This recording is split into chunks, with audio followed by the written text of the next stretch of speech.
Assalamualaikum warahmatullahi wabarakatuh. Saya Pinkan Yuki Fitrianti selaku moderator dari kelompok 3 yang membahas mengenai tugas proyek mata kuliah Akuntansi Keuangan Menengah 1. Member dari kelompok 3 ini terdiri dari Zahra Yasmin Safirta dengan NIM 1222130005, dan yang kedua ada Homsa Hoirunisa dengan NIM 1222130006, dan yang terakhir ada saya Pinkan Yuki Fitrianti dengan NIM 1222130009.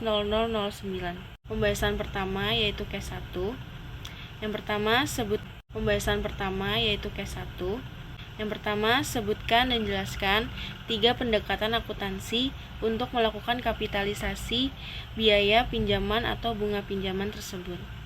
Di pendekatan pertama, ada peminjaman khusus, yaitu Specific Borrow Approach. Dalam pendekatan ini, perusahaan mengidentifikasi pinjaman spesifik dan dikeluarkan untuk pembangunan aset tetap. Biaya bunga yang dapat didistribusikan langsung pada pinjaman tersebut dikapitalisasi pendekatan ini. Cocok bila perusahaan telah meminjam sejumlah tertentu untuk proyek konstruksi dan dapat dengan mudah mencantumkan biaya bunga terkait peminjaman tersebut. Di pendekatan kedua, yaitu ada rata-rata tertimbang atau weight average approach. Dalam pendekatan ini, perusahaan menghitung tingkat bunga rata-rata tertimbang atas seluruh peminjamannya, bagian dari biaya bunga rata-rata tertimbang yang terjadi selama masa konstruksi kemudian dikapitalisasi. Pendekatan ini dapat diterapkan ketika perusahaan memiliki banyak pinjaman dan sulit untuk menghubungkan secara langsung peminjaman tertentu dengan proyek konstruksi. Pendekatan ketiga yaitu ada pendekatan bunga yang dibatalkan. Pendekatan ini didasarkan pada konsep bahwa perusahaan dapat menghindari biaya bunga jika tidak melaksanakan proyek konstruksi. Biaya bunga yang harus dikapitalisasi dihitung dengan mengalihkan tingkat bunga rata-rata tertimbang pinjaman umum perusahaan dengan jumlah rata-rata tertimbang akumulasi pengeluaran proyek konstruksi. Pendekatan ini mengasumsikan bahwa perusahaan akan menggunakan dana pinjaman untuk tujuan lain jika tidak melakukan pembangunan. Berdasarkan PSAK 26, apa yang dimaksud dengan aset kualifikasian dan biaya pinjaman? Di sini saya akan menjelaskan tentang aset kualifikasian terlebih dahulu. Aset kualifikasian atau qualifying asset adalah aset yang membutuhkan suatu periode waktu yang substansial agar siap untuk digunakan atau dijual sesuai dengan maksudnya. Di sini ada aset tetap, ada aset tidak berwujud, ada fasilitas, ada persediaan, dan ada investasi properti.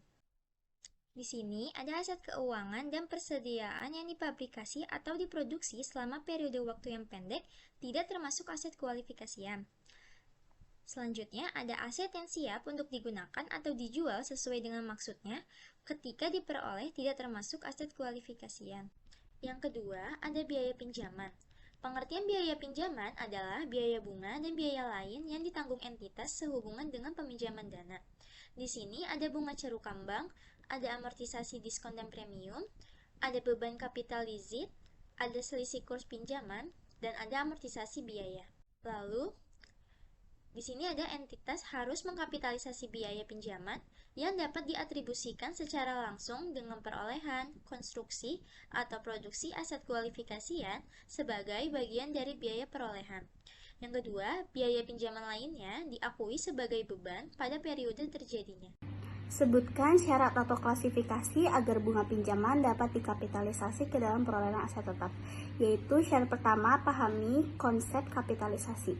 Kapitalisasi mengacu pada proses menambahkan biaya suatu aset ke neraca daripada memperlakukannya sebagai beban dalam laporan laba rugi. Ketika bunga pinjaman dikapitalisasi, hal ini berarti bunga tersebut tidak langsung diakui sebagai beban, melainkan ditambah ke nilai aset tetap yang dibayari oleh pinjaman tersebut. Selanjutnya ada syarat kedua, kualifikasi bunga pinjaman untuk dikapitalisasi. Agar bunga pinjaman dapat dikapitalisasi menjadi aktiva tetap, perlu dipenuhi syarat atau kualifikasi tertentu. Kualifikasi ini biasanya meliputi 4. Yang pertama, ada pinjaman tersebut harus digunakan secara khusus untuk membiayai perolehan, konstruksi, atau produksi aset tetap yang memenuhi syarat. Artinya, pinjaman harus berhubungan langsung dengan penciptaan atau peningkatan aset. Yang kedua, ada aset yang dibiayai harus memerlukan jangka waktu yang lama agar siap digunakan atau dijual sesuai tujuannya. Ini dikenal sebagai periode kapitalisasi. Selama periode ini, bunga apapun yang timbul atas pinjaman dapat dikapitalisasi. Yang ketiga, ada aktiva yang diperlukan agar aset siap digunakan atau dijual sesuai tujuannya harus berkelanjutan. Artinya, aset tersebut sedang aktif dikerjakan dan bunganya dapat dikapitalisasi hingga siap digunakan atau dijual. Yang terakhir adalah setiap biaya pinjaman yang terjadi selama periode kapitalisasi termasuk bunga pinjaman harus diatribusikan langsung ke aset tersebut. Artinya, bunga harus berhubungan langsung dengan biaya yang dikeluarkan untuk memperoleh, membangun, atau memproduksi aset tersebut.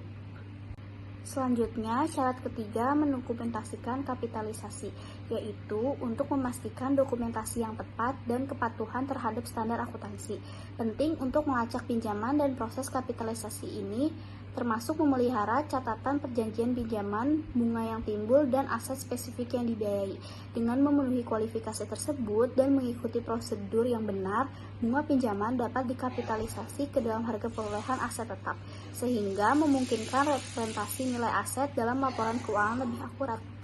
Selanjutnya, pembahasan keempat. Pembahasan pertama dari yang nomor 4 ini, periode kapitalisasi yaitu proses penangguhan biaya yang terjadi pada berjalan tetapi manfaatnya diharapkan dapat berlangsung selama beberapa periode di masa depan. Kapitalisasi ini yang menciptakan akun aset. Nah, yang kedua, pembahasan kedua ini yaitu terjadinya periode kapitalisasinya itu kapan? Yang pertama yaitu uang muka untuk konstruksi telah dibayar.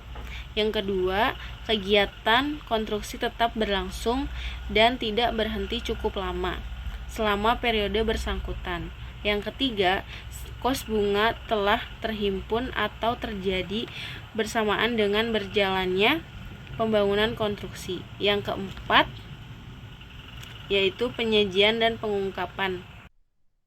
Lalu, soal kelima, ada pengertian actual interest. Menentukan actual interest cost atau biaya bunga aktual yang terjadi, nilai ini didapatkan dengan menjumlahkan semua biaya bunga yang dibayar oleh perusahaan atas pinjaman yang dilakukan untuk aktiva tetap selama periode tersebut. Selanjutnya ada avoidable interest, yaitu jumlah beban bunga yang dapat dihindari oleh perusahaan jika perusahaan tidak mengeluarkan beban-beban untuk aset yang sedang dibuat.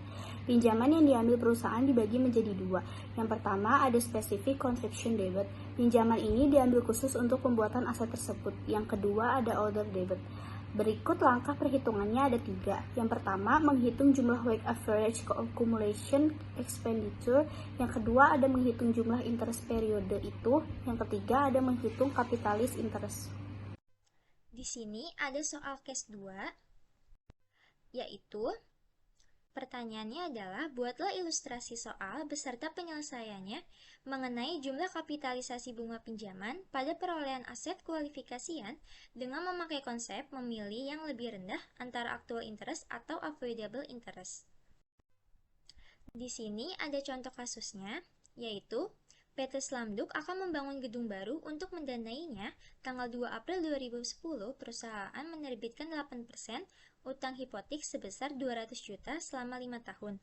Tanggal tersebut, proyek dimulai dan selesai tanggal 30 Juni 2011 atau 15 bulan.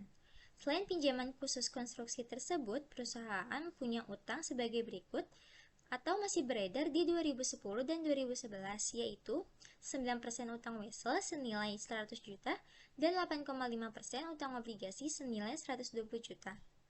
Pengeluaran-pengeluaran yang terjadi ada di tanggal 2 April 2010 senilai 150 juta, 5 Mei 2010 470 juta, 1 Maret 2011 120 juta, dan 30 Juni 2011 senilai 100 juta.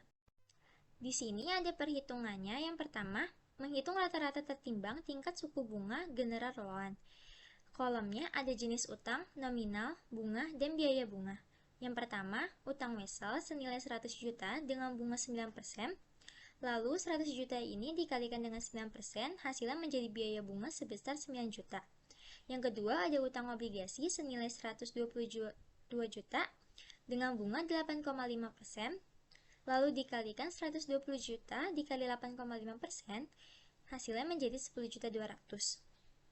Lalu didapat rata-rata tertimbang biaya bunga general loan, bunganya 8,727%, dan biaya bunganya ditambah menjadi 19.200.000. Yang kedua, menghitung total bunga pinjaman selama tahun 2010. Kolomnya ada jenis utang, nominal, bunga, lamanya, dan biaya bunga. Yang pertama ada utang hipotek senilai 200 juta rupiah dengan bunga 8%, lamanya 9/12, biaya bunganya 200 juta dikali 8% dikali 9 dibagi 12, hasilnya menjadi 12 juta rupiah.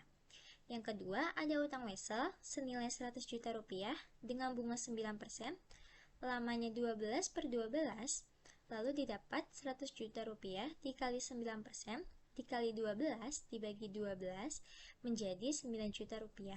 Yang ketiga ada utang obligasi senilai 120 juta rupiah dengan bunga 8,5%, lamanya 12/12, lalu 120 juta dikali 8,5% dikali 12/12, hasilnya menjadi 10.200.000. Lalu biaya bunga dari utang hipotek sampai utang obligasi ditambah menjadi 31.200.000 rupiah, menjadi bunga maksimum untuk tahun 2010. Selanjutnya, di sini ada perhitungan langkah demi langkah. Itu ada pengeluaran yang terjadi, ada 4 tanggal, yaitu ada tanggal 2 April 2010, 5 Mei 2010, 1 Maret 2011, 30 Juni 2011. Yang 2 April ini ada 150 juta, 5 Mei ada 470 juta, 1 Maret ada 120 juta, dan 30 Juni ada 100 juta.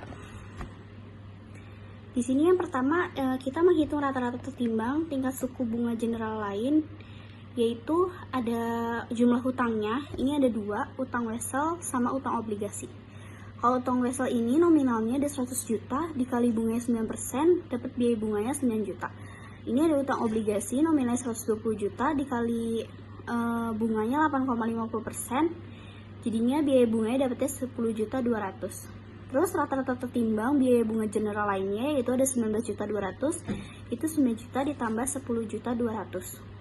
Terus selanjutnya ada yang kedua, total bunga pinjaman selama 2010. Jumlah hutangnya ada 3, yaitu utang hipotek, utang wesel, dan utang obligasi. Kalau hutang hipoteknya itu nominalnya ada 200 juta dikali 8% dikali 9 dibagi 12, yaitu dapatnya 12 juta. Di sini ada utang weselnya 100 juta dikali 9% dikali 12 dibagi 12, yaitu 9 juta. Di sini ada utang obligasi nominalnya 120 juta dikali 8,50% itu bunganya dikali 12 dibagi 12, yaitu 10.200.000. Ini bunga maksimum untuk 2010-nya ada 31.200.000. Terus di sini ada perhitungan Di sini ada perhitungan bunga yang akan dikapitalisasi di 2010, yaitu tanggal pengeluarannya ada tanggal 2 April 2010, yaitu jumlahnya 150 juta. Utang yang digunakannya masih tetap 150 juta. Terus nama hutangnya hipotek, bunganya 8%, lamanya 9 bulan dibagi 1 tahun, yaitu 12. Dapat bunga dikapitalisasinya 9 juta. Terus di sini ada 50 jutanya itu dapat dari, kan di utang hipotek ini yang di nomor 2 ini jumlahnya 200 juta. Jadi dibagi 2 bagian. Yang satu lagi 50 juta, nama hutangnya hipotek, bunganya tetap 8%, dikali 8 dibagi 12, dapatnya 2.600.000. Pada tanggal 5 5 Mei itu ada 420 juta. Terus nama hutangnya general, bunganya 8,727%, itu dikali lamanya 8 bulan dibagi 1 tahun, dapatnya 24,435,600. Karena bunga yang akan dikapitalisasi bunga maksimum lebih besar dari bunga maksimum, maka yang dibolehkan adalah 31.200.000. Ini dapat dari total bunga yang nomor 2 ini. Terus ada ayat jurnalnya, yaitu aset dalam penyelesaian tanggal 2 April yaitu 150 juta di debit, aset dalam penyelesaian tanggal 5 Mei 2010 470 ada di debit, aset dalam penyelesaian kapitalisasi bunga ada di kredit yaitu 651.200.000.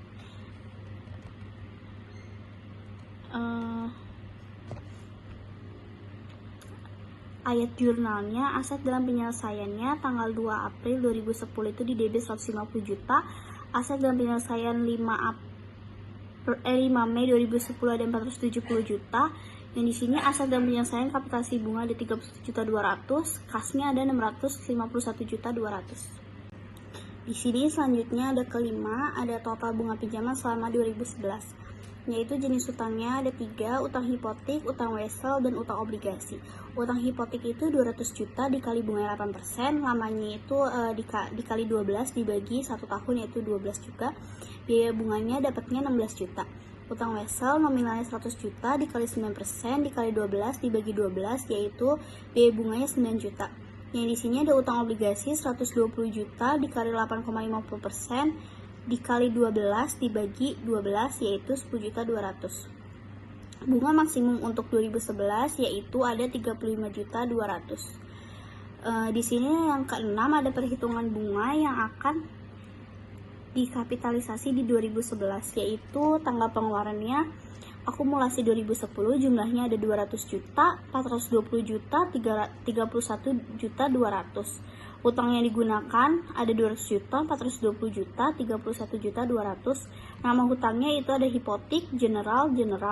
Terus kalau 200 juta, bunganya 8%, 420 juta 8,727%, 31.200.000, bunganya ada 8,727%. Lamanya ini 6 bulan, yang 200 juta ini lamanya 6 bulan, terus dibagi 12 dibagi 1 tahun, dapatnya bunga dikapitalisasinya 8 juta. Kalau 420 juta ini lamanya ini 6 bulan juga, dibagi 1 tahun yaitu 12 bulan. Jadi 420 juta dikali 8,727% dikali 6 dibagi 12 dapatnya 18.326.700. Di sini ada 31.200.000 dikali 8,727% dikali 6 dibagi 1 tahun, yaitu 12, hasilnya 1.391.412.000 rupiah. Di sini ada 1 Maret 2011 dan 30 Juni 2011, yaitu 1 Maret ada 120 juta, nama hutangnya general, bunganya 8,727%, lamanya ada 4 bulan, dibagi 12 bulan, yaitu dapatnya 3.490.800. Di sini 30 Juni ada jumlahnya itu 100 juta, nama utangnya general, bunganya 8,727% dibagi 12 habis. Jadi ini karena bunga yang akan dikapitalisasi kurang dari bunga maksimum, maka yang dibolehkan adalah 31.178.912.000. Terima kasih. Perhitungan langkah demi langkah. Yang ketujuh ini ada ayat jurnal dengan format nama akun, debit, dan kredit. Nama akunnya terdiri dari aset dalam penyelesaian tanggal 1 bulan 3 2011 dengan nominal 120 juta. Dan yang kedua ada aset dalam penyelesaian tanggal 10 bulan 6 2011 dengan nominal 100 juta dan aset dalam penyelesaian yang dapat dikapitalisasi bunga dengan nominal 31.178.912 yang berada di debit semua, dan yang ada di kredit yaitu kas dengan nominal 251.178.912. Di jurnal yang kedua ada biaya bunga, biaya periodik yang tidak dapat dikapitalisasi dengan nominal 4.021.088.000 di debit, dan di kreditnya ada kas dengan nominal yang sama yaitu 4.021.088. Dan di jurnal yang ketiga ini ada perhitungannya. Yang pertama yaitu pengeluaran 2010 dengan nominal 620 juta dan bunga dikapitalisasi 2010 itu ada 31.200.000, dan yang bagian ketiga pengeluaran 2011 itu ada 220 juta, dan di bagian keempat bunga dikapitalisasi di 2011 yaitu dengan nominal 31.178.912 yang setelah ditotal mendapatkan hasil 902.378.512 dengan nama akun bangunan yang berada di debit sejumlah 902.378.912.000 yang berada di kredit yaitu aset dalam penyelesaian dengan nominal 902.378.912. Sekian presentasi dari kelompok 3. Wassalamualaikum warahmatullahi wabarakatuh.